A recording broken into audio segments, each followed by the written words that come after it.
Abraham Lincoln যে কথাটা বলেছিলেন যে for the people, of the people, for the people, by the people, এই যে ব্যাপারটা সেটা কোথায়? আমার ডেমোক্রেসি কোথায়? আমি আমার চোখের সামনে দেখেছি একটা মানুষের মুখ থেকে গড়গড় করে রক্ত বের হচ্ছে, তাকে আমরা ঠিকমতো হাসপাতালে নিয়ে যেতে পারি না। আমি আমার হাত দিয়ে বুলেট বের করেছিলাম, বুলেট। এটা আমার স্বাধীন দেশ, আমার স্বাধীনতা কোথায়?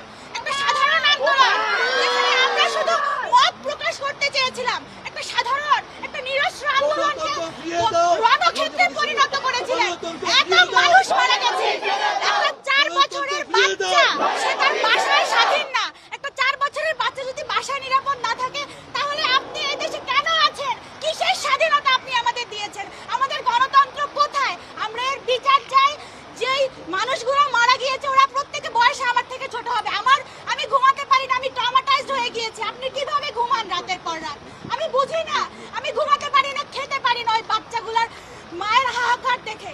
আপনারা এর বিচার করেন, যেই বাচ্চাগুলোকে তুলে নিয়ে গিয়েছে ওদের বিচার করেন, ওদেরকে বের করে আনেন, ওরা পরীক্ষার্থী। বিচার চাই। পুলিশদেরও শপথ নিতে হয়, সেনাবাহিনীতেও শপথ নিতে হয়, বিজেপিকেও শপথ নিতে হয়।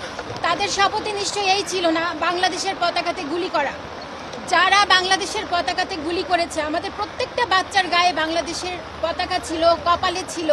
যারা গুলি করেছে তারা কোনো বাংলাদেশের মানুষ না, তারা হচ্ছে অমানুষ, তারা হচ্ছে দেশদ্রোহী, তারা হচ্ছে খুনি।